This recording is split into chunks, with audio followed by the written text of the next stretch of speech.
It's always Halloween.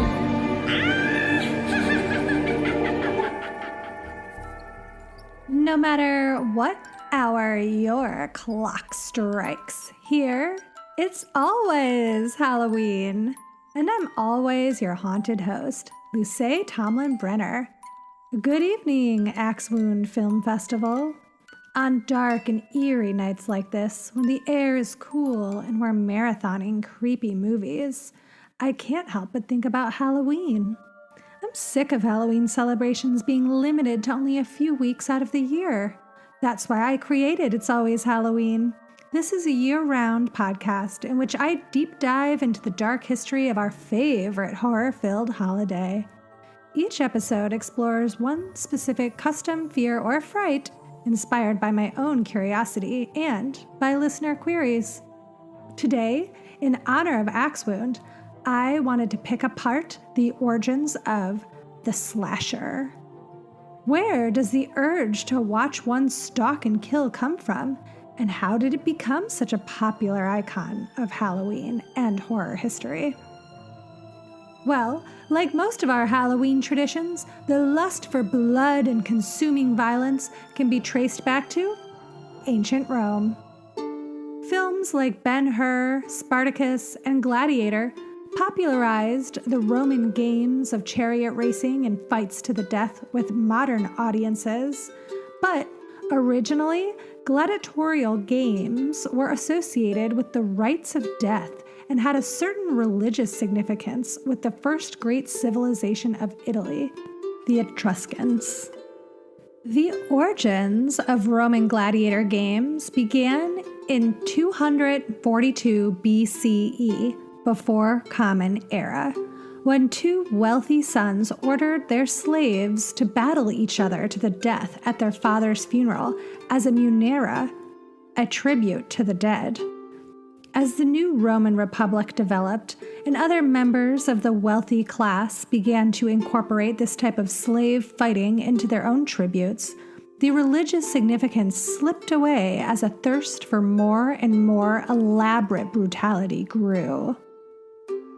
A largely forgotten spectacle of the Roman games was a blood-spattered halftime show known as Damnatio ad Bestias, the condemnation by beasts. In 189 BCE, when gladiator duels had become common and concerns of keeping the public entertained and distracted grew, the first animal program was introduced.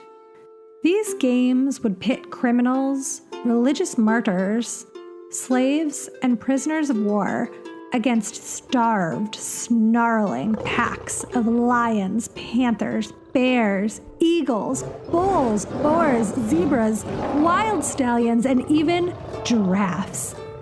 I've never seen a bloodthirsty giraffe before. Rome really was the home of invention. Every laughing spectator in the crowd, men, women, and children from every economic background would chant for the beasts to win. The creation of the Damnatio ad Bestias games seems to have been the tipping point where the Republic's obligation to make a man's death a fair or honorable one was outweighed by the entertainment value of watching him die.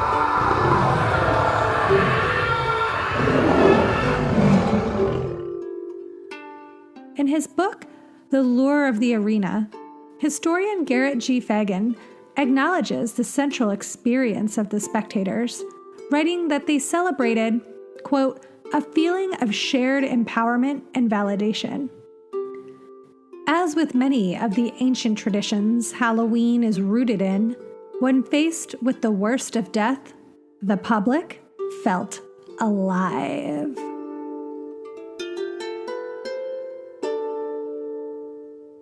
These events formed the social structure of Roman society.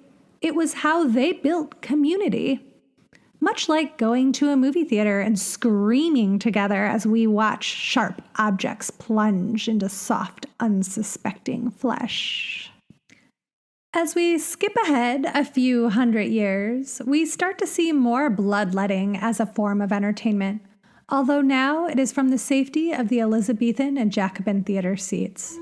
Shakespeare's Titus Andronicus and Webster's The Duchess of Malfi and the White Devil were the splatter films of the 16th and 17th century.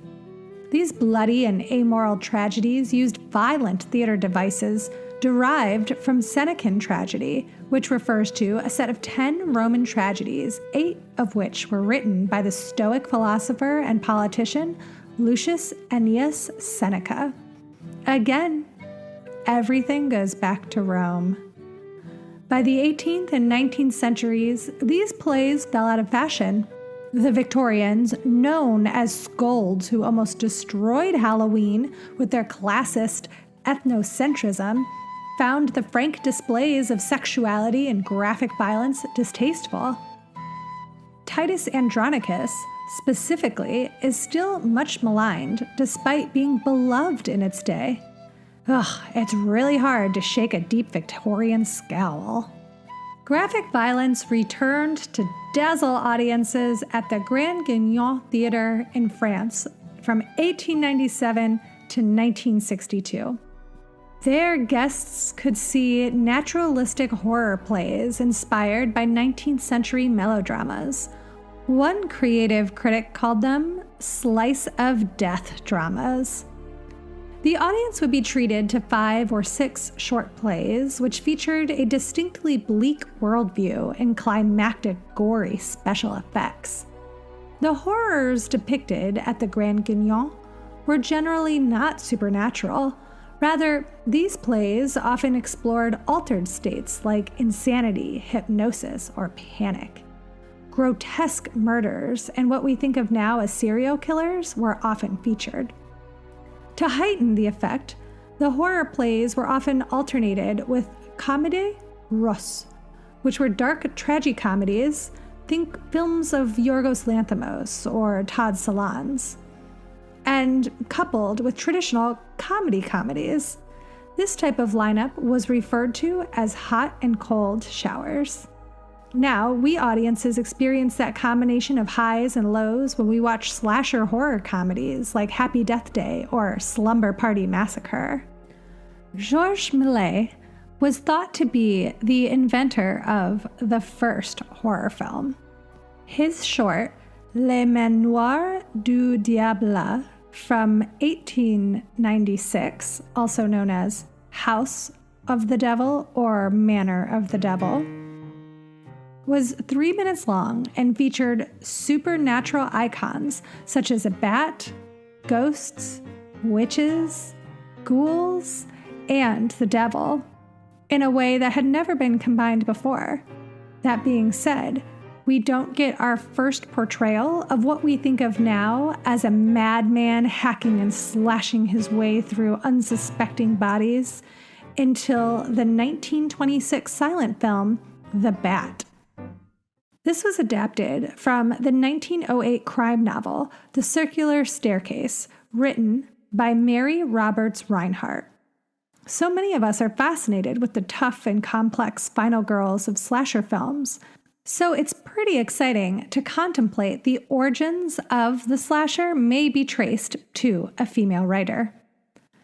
The success of The Bat led to a series of old creepy house films, including The Cat and the Canary from 1927, based on John Willard's 1922 stage play, and Universal Pictures' The Old Dark House from 1932, directed by gay icon James Whale, based on the novel by J.B. Priestley. In both films, the town dwellers are pitted against strange country folk, which is a reoccurring theme in later slasher films, most notably the Texas Chainsaw Massacre. Then, in 1959, Germany's crimey films start a new wave of masked killer movies, starting with The Fellowship of the Frog.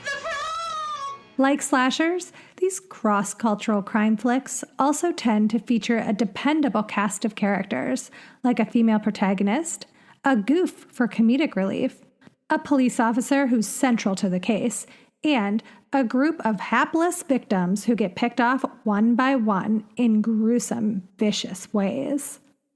The violence of crimey films is essential to inspiring the modern slasher. These films were on the forefront of color photography and opened up movie-making's macabre possibilities. Italian giallo films were directly influenced by crimey.